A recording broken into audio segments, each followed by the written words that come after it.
Hello and welcome to another episode of the Kid Stories Podcast. I'm Phil Bechtel. Let's get on to some shout-outs. Lucia from New York shared a drawing that I loved. Thank you for that, Lucia. I think if you were a character from the stories, you would be a mist fairy princess with extraordinary powers that you channel through an amulet that hangs from a necklace. Thanks for listening, Lucia. Clara and Miles are big fans. They drew a picture and created some ninja characters with Lego figures. That was awesome, you two. I think if you were characters from the stories, you would be the leaders of a protectors guild on City Island, where you would regulate your neighborhood and keep the residents there safe. Thanks for listening, Clara and Miles. Visit kidstoriespodcast.com to download free worksheets related to each of the Back to the Valley episodes. Today's episode is titled, "Oh, come on, this is ridiculous. Why do I keep falling through portals and traveling to strange places?" Part 5. Except just to keep things short, let's call it Back to the Valley Part 5. The ninjas woke on Marisengale to the recent memory of their ship being stolen by the thieves guild known as the Crows. The ninjas underestimated the thieves and now were stranded on a little fishing island far from home. Old Witch Tubes had spread her map out over the kitchen table and was showing June and some ninjas where they were headed. Based on Relna's direction, the crystal dragon flew straight out this way. She traced a path with her finger until it reached an island on the map. To this island, Eldermore. Some people call it the Floating Gardens. It's covered with the rarest and most exotic plants in the world. Yeah, but why there? Asked Ben, scanning the map at all the other places the dragon could have went. The flowers, said June. Relna said she took the dragon flowers a couple times a week and she would eat them. I bet the dragon is looking to be surrounded by delicious plants. Exactly, said Tubes. That island is covered in the most dense foliage. Vines as thick as your wrist.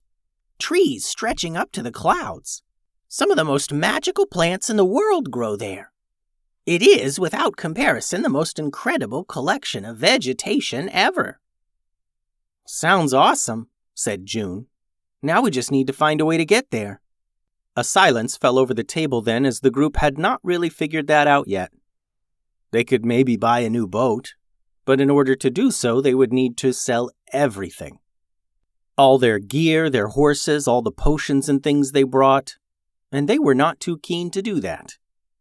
But Relna was there now too, helping them sort out their navigation. Even though she was a young kid, she had a lot of knowledge about the surrounding island routes. You could hop a ride in my sister's fishing boat. It's little, but she'd drop you off, I bet. The ninjas truly had no other feasible option, so they took Relna up on her offer, and shortly after they found themselves on the docks. Sounds like you ninjas are in a bit of a spot then, huh? Said Zelna, Relna's sister. She patted the side of her fishing boat. Well, me and my boat Ginger here don't mind helping out at all. It'll be a tight fit, but come on, we'll get you where you need to go. The ninjas stood on the dock for a moment, looking at the boat and wondering how they would all fit. Even if it were just the ninjas, it would be a tight fit, but they had their horses as well. Well, they didn't have much of a choice. They led the horses onto the boat and left them there on the deck. The ninjas stood cramped between the horses, hoping the trip wouldn't take too long. You all can feel free to go down below, but there's not much room down there either, said Zelna. I'll try and catch some wind and get us there quick. With the way the boat crawled out from the docks, June and the ninjas knew it would not be a quick trip. The boat bobbed through the water at a snail's pace, and soon Rye was asleep on top of Mystic, and Tim and Ray were asleep, crammed between their two horses. The trip continued, uneventful, until Zelna called out. There's the island you're looking for, and we got company, she hollered over the sound of the waves. Friends of yours? Everyone on deck turned their heads around, looking for the approaching boat and Eldermore Island. At about the same time, they all spotted a boat cutting through the water coming right for them. And as it got closer, they saw very clearly that it wasn't just a boat. It was their boat. The Crows are back, said Tatiana, readying her bow. Or maybe they never left, said June. They've probably been keeping eyes on us from a distance this whole time. But what do they want? They already stole our boat, yelled Tim. The ninjas all armed themselves, and soon the boats were close enough that they could yell back and forth. And where do you think you're going, ninjas of Valley Town? Yelled the leader. Have you come to deliver us another boat? You already took our boat. This one doesn't belong to us, said Tubes. Leave us be and let us finish our mission. We won't let you do anything, said the leader. You crossed the crows, and now you'll pay. Not just once, but forever. You'll never go anywhere without looking over your shoulder, without wondering if we'll show up to ruin your day. Now everybody out of that boat. You're going to have to swim. The ninjas couldn't believe this request. They could swim to the island, but it wasn't close at all. It would take them hours, and they wouldn't be able to take their horses. Tatiana raised her bow and nocked an arrow. Not gonna happen, Crow. We're not leaving our horses. Or our cat, yelled June. If you don't jump ship, we're gonna blast it to pieces, said the leader. Then the other thieves made themselves known. They popped up from behind boxes and leaned out from behind the mast. 2 thieves in particular rolled previously hidden cannons out into view, pointed at Zelna's boat. Things got very real now. If their choice was cannon fire or a long swim, then obviously they were going to choose a swim. Stella peered across the water to the island of Eldermore, trying to judge the distance. And before anyone could take the plunge, she piped up. I can get us there, she said to the others on the fishing boat.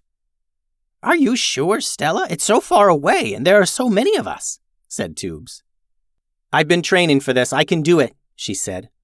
Just remember the farts. June was confused, especially by the last part. What? What are you talking about? Remember my teleportation? I'm going to try and teleport us to the island, Stella answered.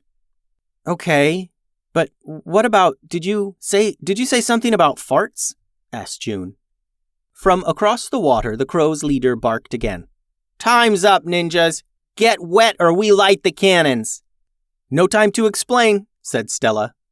She closed her eyes to focus her magic, and a strong, tight wind swirled all about them for a second until they blipped out of sight in a bright flash. The thieves all squinted from their boat at the light and were stunned, impressed, and angered at the ninjas' disappearing act. Meanwhile, the entire group of heroes opened their eyes and found themselves on Eldermore.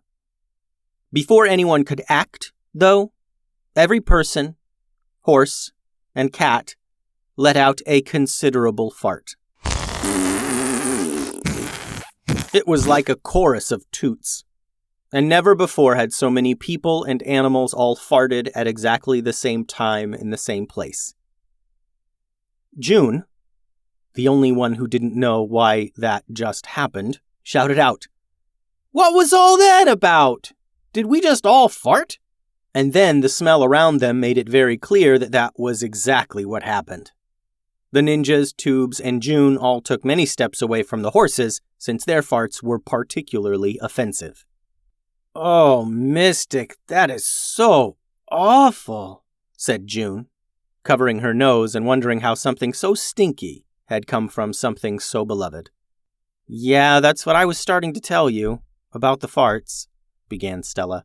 You remember the last time you were here, back when we met with the soothsayer and everything, and I accepted that curse? Mental pictures flashed in June's mind as she recounted those events. Yeah, of course I remember all that. Well, the curse was that whenever I use my magic, my teleportation, I fart, Stella said. And we figured out a while ago that it's not just me. Whoever else teleports with me also farts. It's no big deal, unless it's your first time. Then it can be a little weird. Or unless there are 8 horses, added Tim. Are you all right, Stella? Asked Tubes. I'm good. Kind of exhausted and empty feeling, said Stella. Something tells me after that jump I won't be able to teleport anything for a few days. maybe longer. Tubes nodded. Well, we appreciate not having to swim a few miles. Now let's button this up before the crows come back. They all mounted their horses and began trotting through the thick jungle to the small mountain on the island, since mountain caves were pretty much the first place to look when you were seeking a dragon. The hike took quite a while since the terrain was so thick. Tree trunks stretched up to the skies, coiled with thick vines sprouting flowers of all colors. Carnivorous plants snapped at them as they trudged through the undergrowth. Purple, pink, and black pollen was knocked from the flowers of plants as brightly colored bees buzzed all around them. They could spend months here exploring all the plant species on this little island, but they needed to find the crystal dragon before the crows caught up with them. After trudging through the jungle island, they finally reached the modest mountain in the middle and began climbing up to a large open cave entrance. This cave was massive, like a giant hand reached down and scooped a huge chunk of mountain right out. There was more than enough room for all of them and their horses. The view from there was astounding, and they took a moment to appreciate the landscape. But there's nothing here, said June, interrupting the viewing party.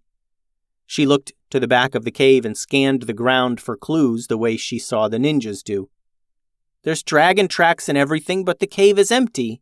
And it was. It was much like the cave they found on Marysingale, where there were prints and tracks and food remains, but no dragon. June felt dejected. It was hard enough looking for a way home without a gang of thieves out there foiling every plan they made. But with the crows on their heels and disrupting everything, it all seemed much less possible. And the ninjas felt pretty dejected as well. Finding a dragon that didn't want to be found was proving near impossible. As they began discussing their next steps, Tim commented, Well, look at it this way. At least your cat has learned how to levitate. That's a positive. What are you talking about? Asked June. And Tim pointed to the rear of the cave where Rye was seemingly laying on air, all stretched out and purring. For a moment, June thought that he had somehow gained some magical powers, or maybe he had gotten into someone's flying powder or something. And as she stepped over to investigate, the space between Rye and the ground turned a scaly white, and the form of a dragon appeared. I thought if I stayed invisible, you'd all just go away, grumbled the dragon. It almost worked, too. Why is this thing laying on me? The dragon turned her head and rolled her eyes to look at Rye, who was rolling around on the dragon. That's my cat, said June. He must like you. Uh-huh. What are you doing here? Asked the crystal dragon. I need your help, said June. I'm not from here. I'm from another place, another dimension or something. Me and my cat and my horse fell into a fairy ring portal and it brought me here. So, I can't fly to other dimensions, said the dragon. I can't help you. Go away. Tubes stepped forward and added to the explanation. I'm Old Witch Tubes, from the valley. I had an idea. Given your powers... The valley? Growled the dragon. Is that Ninja Momo with you? The dragon stood, and Rye slid off her back. She craned her neck and looked for Momo among the ninjas. No, he didn't come, said Tubes. Good. Tell him he's wise for not coming. I would have swatted him off the mountain again, the dragon said. Yes, he told us you two had some bad blood, but that's not why we're here, continued Tubes. As I was saying, given your powers, I thought you could use this to get June where she needs to go. Tubes revealed the crystal ball from her bag. The crystal dragon sprung forward and looked deep into the crystal ball. She took it into her clawed hand and rolled it around. You think I could use the crystal ball to... Yes, I see. The dragon thought for a moment, staring into the crystal ball, and clouds formed within the ball and swirled. It was like the dragon was communicating with the crystal ball somehow, seeing into it. "It's possible," said the dragon. "I've never done it before, but I'll try." The dragon turned and looked at June, who was holding Rye in her arms now. She turned to the horses and said, "Which one of these snacks is for me?" The dragon lumbered closer to the horses, looking them over. "No!" yelled June. "You can't eat the horses!" "I wasn't going to eat all of them," said the dragon. "Just the one you brought for me." "We didn't bring any horses for you to eat," June continued. "We rode them here." "Oh, I see. You know, most people bring a dragon a gift if they're asking it for a favor. Even Momo knew that," the dragon said. The ninjas realized this made sense, and they were a bit embarrassed they didn't think of it. The notion that they would just show up and ask the most reclusive dragon for help just because was silly. The ninjas began emptying out their bags of anything valuable that a dragon might want, mostly potions and magical things. They mumbled among themselves as they gathered a pile of stuff to offer the crystal dragon. The crystal dragon turned to June. She got face to face with the girl and said, "I'll take you back to your home, if I can come with you." "Come with me?" Well, I don't think that would work. There are no dragons where I live, and people would be afraid of you, and where would you live?" June replied. "It sounds like the perfect place to be alone," said the dragon. "If dragons aren't real in your world, then no one would go around looking for a dragon, especially one that didn't want to be found." The dragon then turned and glared at the ninjas, who looked away sheepishly. "And I can turn invisible, so that'll help." June considered her options and realized that she didn't have any. If the dragon said her only way home was if the dragon came with her, then that's how it was going to be. "I guess, then, okay," said June. "Great," said the dragon. She popped the crystal ball into her mouth and swallowed it. The crystal ball glowed so brightly inside the dragon that they could all see it shining through her body. A bright light shined out from the dragon's eyes and mouth. "All right, then. Step inside." The dragon then stretched her mouth open unbelievably wide. Her bottom jaw was resting on the floor of the cave, and the top of her mouth was all the way up to the ceiling. "I need to go inside your mouth?" asked June. "That's crazy." The dragon's mouth snapped shut. "It's the only way," she said. "You were just about to eat my horse, and now you want me to just step into your mouth?" June said. The dragon rolled her eyes. "If I wanted to eat you, I would. I would not need to trick you into my mouth. I could eat each and every one of you, including the horses, without much concern. If you want to get home, then this is the only way." June sighed, and with Rye in one arm, she took Mystic's reins in her other hand. She turned to the ninjas and said, "Thanks again for everything. I hope this works." "It will," said Tubes. They finished their goodbyes, and again the dragon stretched her mouth open to impossible size. June led Mystic in first and gently patted the horse's hindquarters. It continued into the dragon's body, somehow disappearing inside. With one last look out to the ninjas and the island behind them, June and Rye went into the dragon's mouth, and it closed on them. Bright light continued to shine out from the dragon's eyes, and then its entire dragon body began glowing brightly. The ninjas looked away from the blinding light, and a swirling wind filled the cave. When the ninjas looked back to the dragon, it was gone. June expected the inside of the dragon to be, well, like the inside of a dragon. But there were no slimy guts or anything. It was like a bright open space in there, and she could see the crystal ball glowing brightly. It felt like her and Mystic and Rye were just walking on air in an outer space that was filled with brightness instead of darkness. And then everything began to close in on them. The space they were in got smaller and smaller until she could feel the edge of space press against her and she could press back against it, like they were in a bright bubble that was getting smaller and smaller around them. And as it hugged them and they were pressed against each other tightly, their eyes closed against the brightness, and when they opened them, they were back in the field. June was laying down in the grass with Rye next to her, and Mystic was licking the salt block nearby. June stood and looked around. She wondered how much time had passed here in her world. She heard a rustling in the trees beyond the fence. She looked out into the forest and saw the dragon's floating head, the rest of her being invisible. The dragon winked at June, and then blipped out of sight. June dusted herself off. As she placed Rye onto Mystic's back, she noticed the fairy ring behind them. She stood right next to it and felt a strange energy. The ring glowed gently. June kicked a few of the mushrooms out of the ground, and the glowing stopped. She walked back to Mystic, climbed back up in the saddle, and the three continued their trot around the field.